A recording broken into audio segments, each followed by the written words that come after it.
एक तरफा मुकाबले में दिल्ली कैपिटल ने चेन्नई सुपर किंग को आखिरी के क्षणों में 20 रनों से हराया। जी हां दोस्तों, इसी जीत के साथ दिल्ली कैपिटल ने इस सीजन का अपना पहला मुकाबला जीत लिया। पिछले साल दिल्ली कैपिटल ने शुरुआती के लगातार 5 मुकाबले हार गए थे, लेकिन इस सीजन दिल्ली कैपिटल दूसरा मुकाबला हारने के बाद तीसरे मुकाबले में शानदार की वापसी की चेन्नई सुपर किंग के सामने।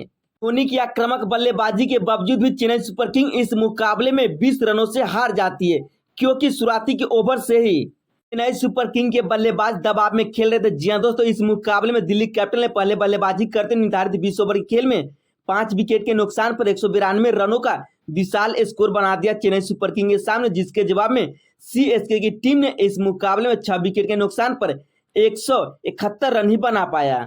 महेंद्र सिंह धोनी को इस सीजन पहली बार बल्लेबाजी करने का मौका मिला, जहां पे महेंद्र सिंह धोनी ने अपने बल्ले से कहर मचाती हुई नजर आई। जी हां दोस्तों, 16 गेंदों में 37 रनों की नाबाद पारी खेली। इस दौरान धोनी के बल्ले से 4 चौके तो 3 गगनचुंबी छक्के देखने को मिला।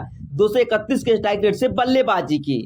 धोनी रहाणे के अलावा इस मुकाबले में दिल्ली के गेंदबाजों के सामने सीएसके के बल्लेबाज पूरी तरह से बिखरते हुए नजर आए, लेकिन महेंद्र सिंह धोनी ने आते ही इस मुकाबले में कहर मचाकर रख दिया पहले ही गेंद से। लगातार 2 मुकाबले जीतने के बाद चेन्नई की टीम तीसरे मुकाबले को कैसे हार गए, चलिए एक नजर शुरू से डालते हैं। विशाखापट्टनम में रविवार शाम को जब टॉस हुआ तो दिल्ली के कप्तान ऋषभ पंत ने टॉस जीतकर पहले बल्लेबाजी करने का फैसला किया। 2 मुकाबले हारने के बाद इस मुकाबले में पृथ्वी शॉ को खेलने का मौका मिला। जी हां दोस्तों, ओपनर बल्लेबाज डेविड वार्नर और पृथ्वी शॉ आक्रामक यानी अलग अंदाज में बल्लेबाजी करना शुरू कर दिया इस मुकाबले में सीएसके के खिलाफ। सेट हो जाने के बाद पावर प्ले में दोनों बल्लेबाजों ने खुलकर बल्लेबाजी करना शुरू कर दिया। सीएसके के गेंदबाजों को एक भी सफलता नहीं मिला पावर प्ले में। देखते ही देखते डेविड वार्नर ने इस मुकाबले में अपना 50 पूरा कर लिया। दोनों के बीच पहले विकेट के लिए 58 गेंदों में 93 रनों की एक अहम साझेदारी हुई। 52 रन बनाकर खेल रहे डेविड वार्नर ने इस मुकाबले में रिवर्स और खेलने के दौरान मतीसा पथिराना के हाथों कैच आउट हो गए। मतीसा पथिराना ने शानदार का डाइविंग कैच पकड़ा और दिल्ली कैपिटल को पहला झटका दिया डेविड वार्नर के रूप में। डेविड वार्नर के बल्ले से 62वां और शतकीय पारी देखने को मिला आईपीएल के इतिहास में।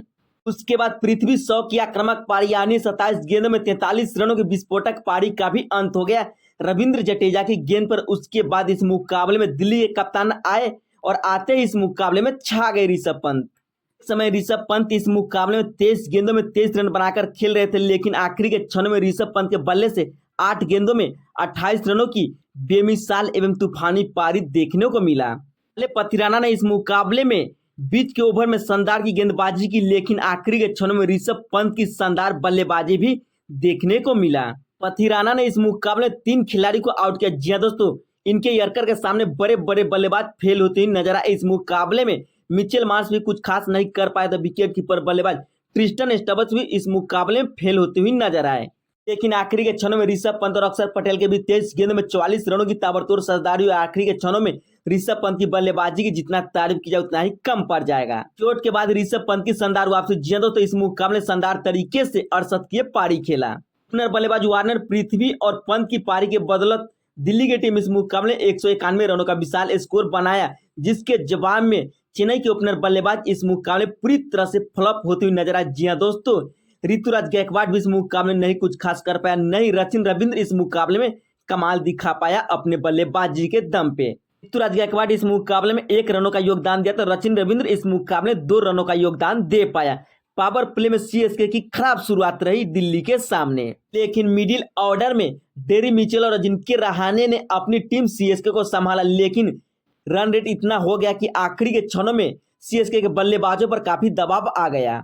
जैसे ही इस मुकाबले में मुकेश कुमार गेंदबाजी के लिए आए, वैसे ही इस मुकाबले अपने गेंदबाजी के दम पे पहले ही ओवर में छा गए।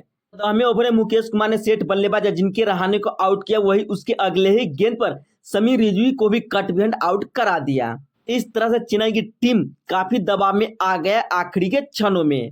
वही शिवम दुबे इस मुकाबले 17 गेंदों में 18 रनों का योगदान दे पाया, तो मिचेल के बल्ले से इस मुकाबले में 26 गेंदों में 34 रनों की पारी देखने को मिला। लेकिन 6 विकेट गिरने के बाद इस मुकाबले में एमएस धोनी यानी महेंद्र सिंह धोनी को उतारना पड़ा। जी हां दोस्तों, आखिरी के क्षणों में महेंद्र सिंह धोनी ने इस अंदाज में बल्लेबाजी की 42 साल की उम्र में जैसा लग रहा था कि कोई 22 साल का युवा बल्लेबाज इस मुकाबले में बल्लेबाजी कर रहा है। धोनी के बल्ले से इस मुकाबले में 4 चौके तो 3 गगनचुंबी छक्के देखने को मिला। जी हां दोस्तों, महेंद्र सिंह धोनी ने आखिरी ओवर में 4 बाउंड्री ठोक दिए। महेंद्र सिंह धोनी की बल्लेबाजी की जितना तारीफ की जाएगी उतना ही कम पड़ जाएगा। जी हाँ दोस्तों, आखिरी के क्षणों में 231 के स्ट्राइक रेट से महेंद्र सिंह धोनी ने इस मुकाबले बल्लेबाजी की 16 गेंदों में 37 रनों की नाबाद पारी खेली, लेकिन चेन्नई की टीम इस मुकाबले में आखिर के क्षणों में दिल्ली के सामने 20 रनों से हार गया। सीएसके की इस सीजन की पहली हार।